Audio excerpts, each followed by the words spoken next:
Olá, estudante. Tudo bem? Eu sou Eliane, sua professora de Geografia. E hoje a nossa aula é para o 9º ano do ensino fundamental.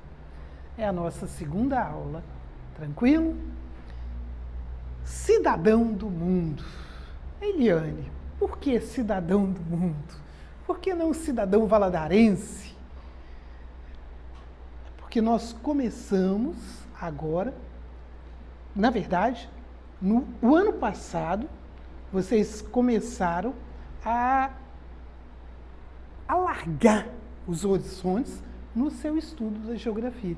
Vocês começaram a estudar a geopolítica, levando-a além das fronteiras do Brasil. E hoje nós vamos... Hoje não, né? Agora nós vamos estender, aprofundar um pouco mais nessa extensão.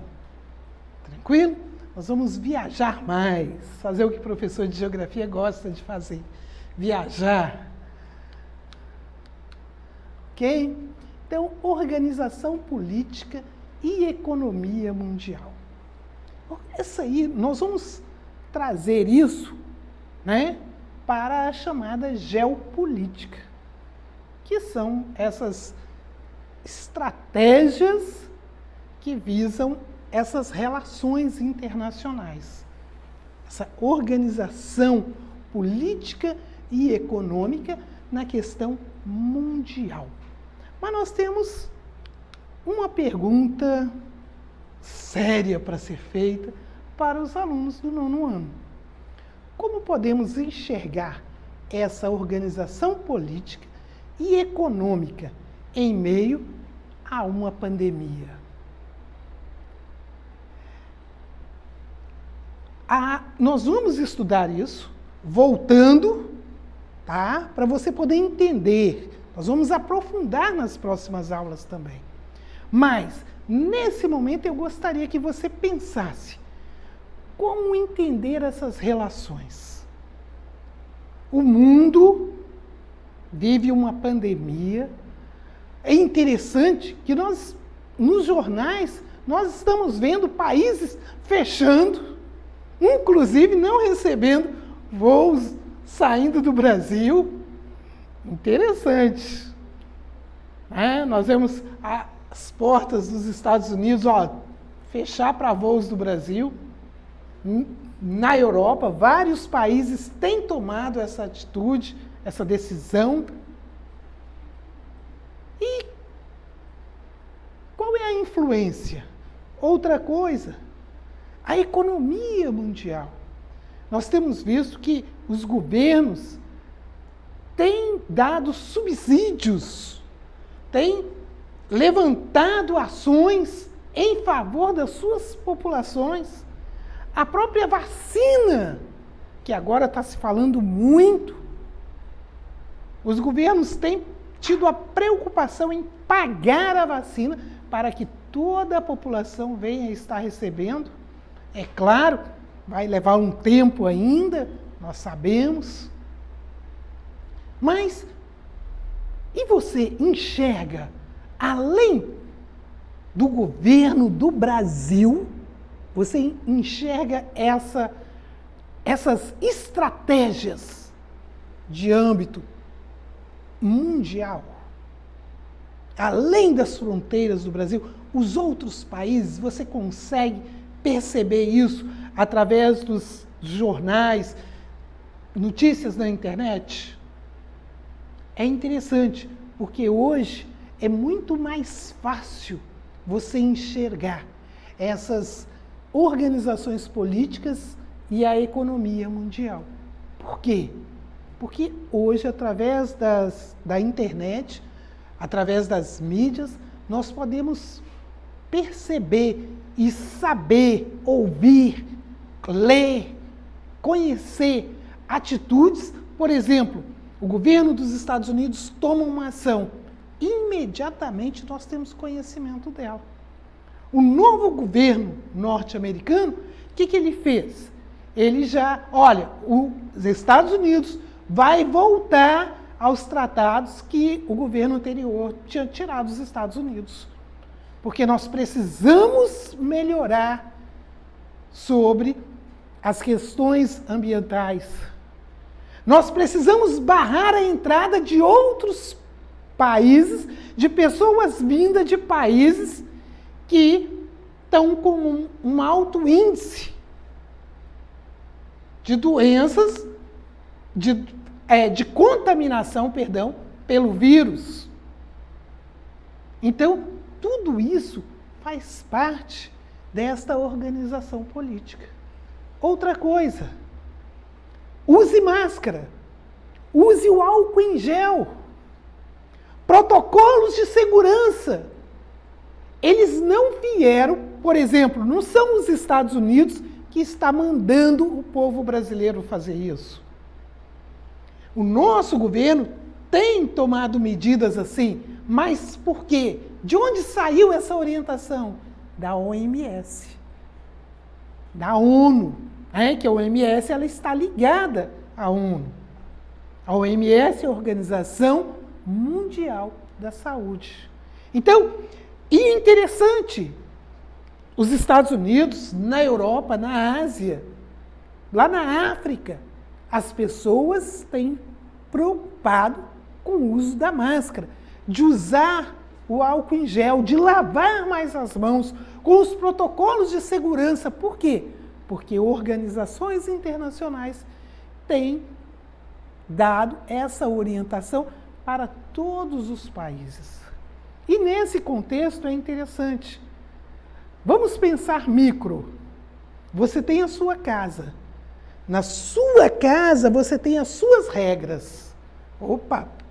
Na sua casa você tem as suas regras. Mas você não convive só na sua casa. Na sua rua você tem os seus vizinhos, os seus amigos. Então, além das regras da sua casa, você, nessa convivência, você cria outras regras para essa relação não ser conflituosa. Que tem coisas que você faz na sua casa, mas que você jamais vai fazer na casa da outra pessoa. E nem na rua.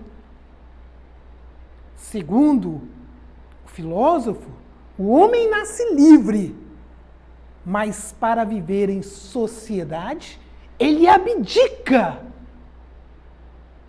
dessa sua liberdade para poder viver nesse núcleo, de sociedade. Então você tem que abdicar de alguns de seus direitos para poder viver bem. E hoje, as relações entre os países também. Cada país tem a sua Constituição, as suas leis. Mas, no caso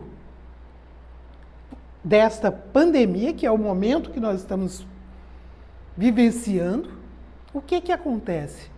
Existem muitos protocolos que vêm para que essa relação se torne melhor a cada dia.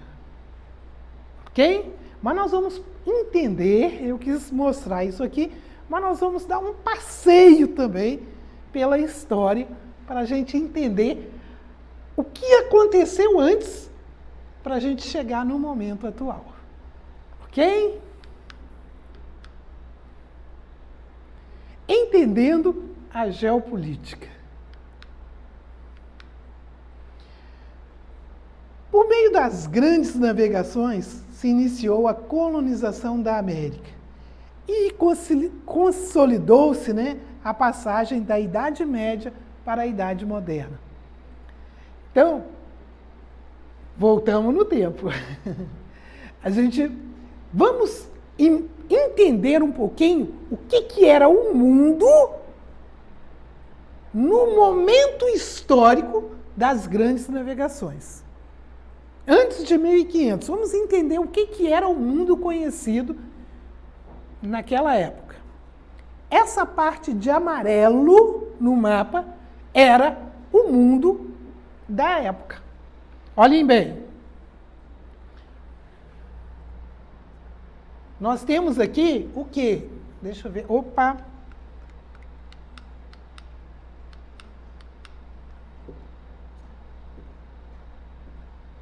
Olhem bem, o mundo conhecido Não que os continentes não estivessem formados, mas o mundo conhecido, essa parte de amarelo. Tá certo?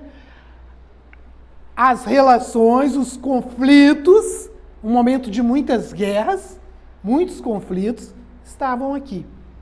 Mas até então, eles não tinham ultrapassado o oceano. Eles não se aventuravam além mar.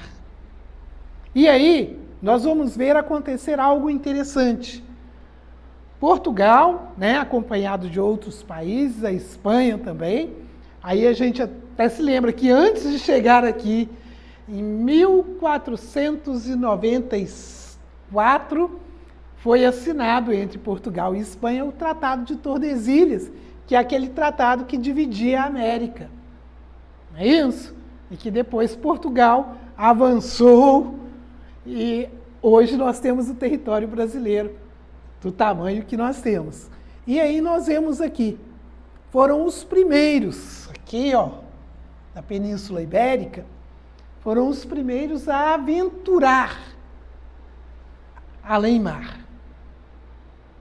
Segundo a história que nós temos, eles se aventuraram e depois foram seguidos. Não só aqui nas Américas, mas também na África, inclusive também aqui na Oceania, né? Vou pegar essas ilhas aqui que eu estou esquecendo delas, formando todo esse complexo aqui que é o continente da Oceania. Então nós temos o quê? Nesse momento aqui, nós vemos crescer na hegemonia mundial, começa a crescer o quê? A Europa. Começa a despontar como a grande colonizadora dos países, né? Colonizou a América, a Oceania, parte da África e, inclusive, também entrou aqui na Ásia, certo? E dominou países aí também, que já fazia parte do mundo conhecido naquela época.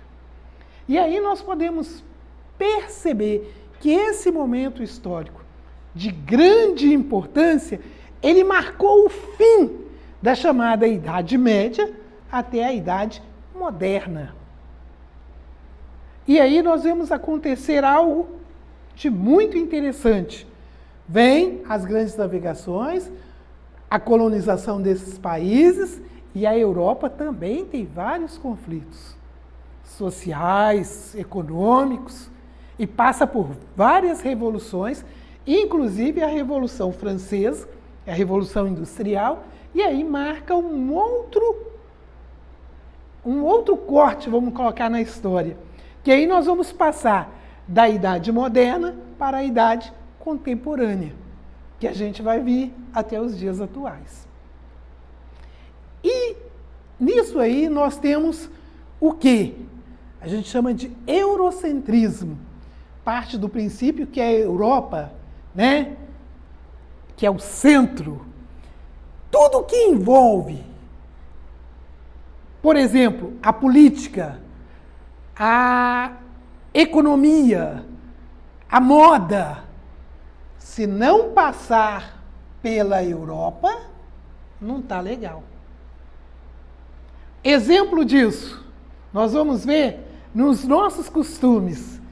Eu falo que, até para mim, isso é interessante quando eu falo, eu não estou preparada para chegar numa igreja, em pleno domingo, no mês de janeiro, fevereiro, um calor insuportável, e encontrar um pregador, ou um padre, ou um pastor, ou um líder religioso, de camiseta e bermuda, falando, se expressando na frente lá, no altar, ou no púlpito da igreja. Os meus olhos não estão preparados para isso, mas no que a roupa vai influenciar no desenvolvimento da pregação, da leitura, do que ele está falando? Nada. Mas o costume que veio lá da Europa prevaleceu até os dias de hoje. Olha, o eurocentrismo parte do princípio que é a Europa e tudo o que a envolve são elementos centrais em comparação ao resto do planeta. E aí a gente nem levou em conta que a Europa está na zona temperada e nós num país tropical. Em outras palavras, tudo aquilo que não foi concebido ou vivido no velho continente não é relevante. É interessante que por muito tempo essa máxima foi a realidade.